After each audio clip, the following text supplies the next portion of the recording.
నమస్తే welcome to metro ఉదయం news. Rangareddy జిల్లా ఇబ్రహీంపట్నం నియోజకవర్గం అబ్దుల్లాపూర్మెట్ మండలంలోని తుర్కయంజాల్ మున్సిపాలిటీ పరిధిలోని ఉమర్ ఖాన్ గూడలోని చౌరస్తా దగ్గర తాజా మాజీ తుర్కయంజాల్ మున్సిపాలిటీ ఉమర్ ఖాన్ గూడ మాజీ కౌన్సిలర్ శ్రీలత అనిల్ కుమార్ దంపతులు కలిసి ఈ రోజు చౌరస్తా దగ్గర భారతరత్న డాక్టర్ బాబాసాహెబ్ 134వ జయంతి ఉత్సవాలు నిర్వహించారు. అలాగే అబ్దుల్లాపూర్మెట్ మండలం మాజీ రైతు బంధు చైర్మన్ కందాడి బల్జీవరెడ్డి, బీజేపీ నాయకులు, కార్యకర్తలు, యువకులందరూ కలిసి అంబేద్కర్ జయంతిలో పాల్గొన్నారు. भारत राज्यांग निर्माता बाबा साहेब अंबेडकर की जय। भारत राज्यांग निर्माता बाबा साहेब अंबेडकर की जय।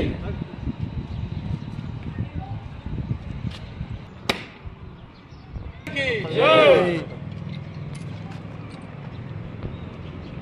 जय भीम जय भीम सालिदाम सालिदाम सालिदाम अंबेडकर आशयाలను सालिदाम सालिदाम भारत राज्यांग निर्माता बाबा साहेब अंबेडकर की जय। भारत राज्यांग निर्माता बाबा साहेब अंबेडकर की जय।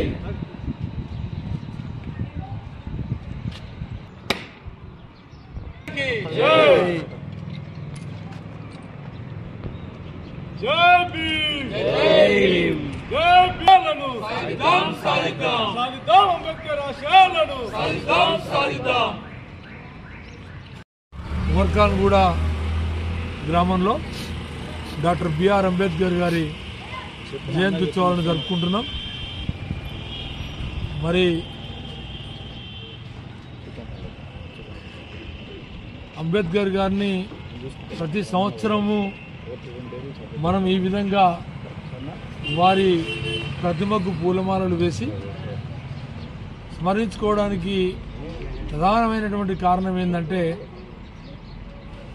స్వాతంత్రోద్యమ కాలంలో వారికి ఉన్నటువంటి దేశకాల పరిస్థితులను అనుసరించి భారత సమాజంలో అనేక కుల వ్యవస్థ వల్ల కుల వివక్షతకు గురైనటువంటి అనేక అణగారిన వర్గాల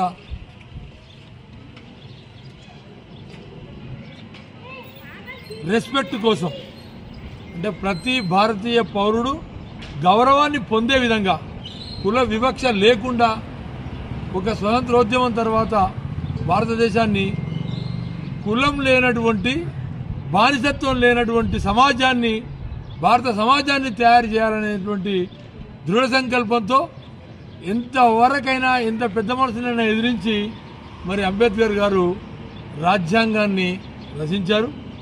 మరి ఈ రోజుకి కూడా ఈ దేశంలో ఇంకా ప్రతి అణగారిన వర్గాలకి భారత సమాజంలో అసమానతలు ఇంకా కొనసాగుతూనే ఉండడం అనేది మనందరి యొక్క వెనుకబాటుతనం అనేటువంటి విషయాన్ని మనం గుర్తించి ప్రతి ఒక్కరూ తమ తమ హక్కుల కోసం పౌరులు నడుం బిగించి ఒక గౌరవమైనటువంటి, మర్యాదకు పూర్వమైనటువంటి, బానిసత్వం లేనటువంటి, కుల వివక్షత లేనటువంటి సమాజం కోసం మనం బాగుపడాలా.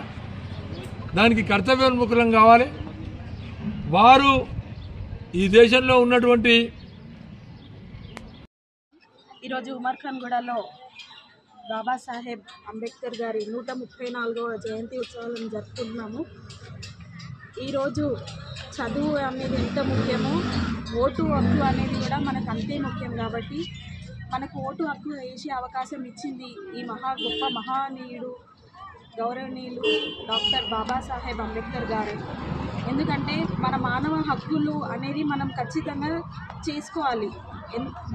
దానికి ముఖ్య కారణం అతను ఈరోజు రాజ్యాంగం రాయడం వల్లనే మన హక్కులు ఏంటివి, మనం దేనికి పోరాడాలి, మనం సమాజం ఏంటి, అన్ని కుల మత భేదాన్ని తేడా లేకుండా ప్రతి ఒక్కరికి మానవ హక్కులు అనేది ఏంటో చెప్పినటువంటి వ్యక్తి డాక్టర్ బాబాసాహెబ్ అంబేద్కర్ గారు.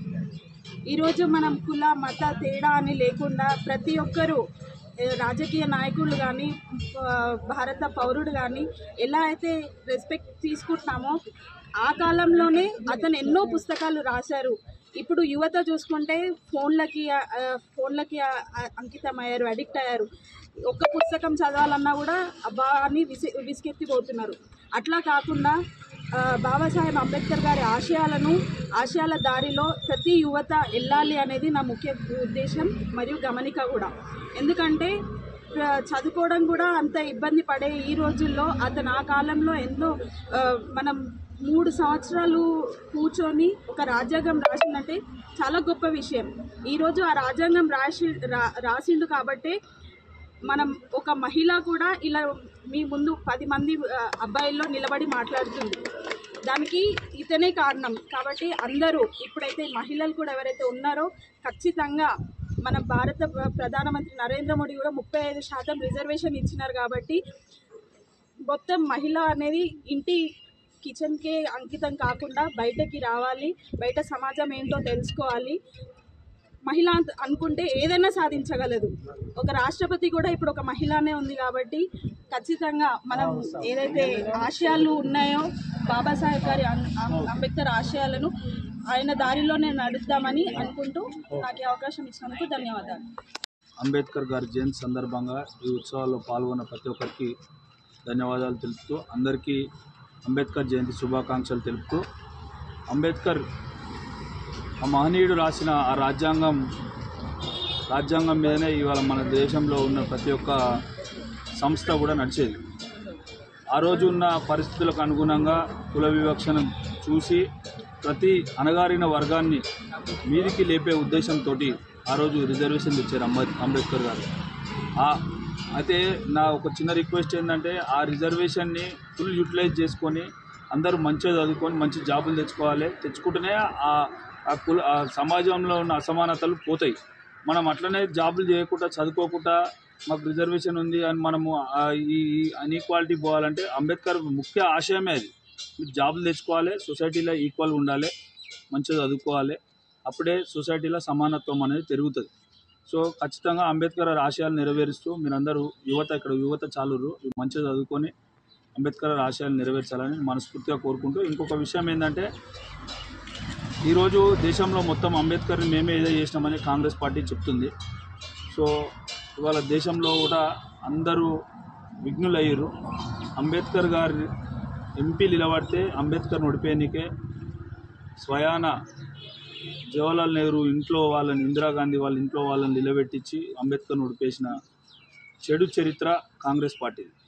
అయితే ఆ రోజు భారతీయ జనతా పార్టీ ఎన్నుకొని పార్లమెంటుకు పంపించిన ఘనత అంబేద్కర్ గారు చనిపోయాక కూడా భారతరత్న ఇవ్వకుంటే కాంగ్రెసేతర ప్రభుత్వం వచ్చినాకనే అంబేద్కర్ గారికి భారతరత్న, ఇందిరాగాంధీ కానీ జవహర్లాల్ నెహ్రూ కానీ వాళ్ళు ఉన్నప్పుడే వాళ్ళు భారతరత్న తీసుకున్నారు.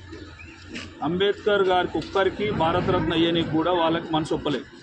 మనసు ఓర్కొప్పింది కాంగ్రెసేతర ప్రభుత్వం, జనసంఘ్, భారతీయ జనతా పార్టీ, ఆ రోజు ఉన్న జనతా పార్టీ కానీ వీళ్ళందరూ కలిసి అంబేద్కర్ గారికి భారతరత్న, దళితులను కానీ అంబేద్కర్ గారిని అణువున అవమానించుకుంటూ పోయిన కాంగ్రెస్ పార్టీ ఇవాళ మేమే ఏదో చేసినాం అంబేద్కర్కి అని అంబేద్కర్ ఫోటోలు పట్టుకొని తిరగడం అనేది ఈ అందరూ గమనించాలి. తిరిగి మీరు మీ ఓటు రూపాన జవాబు చెప్పాలి. ఇలా దళితుల్ని ఒక ప్రధానమంత్రి ఒక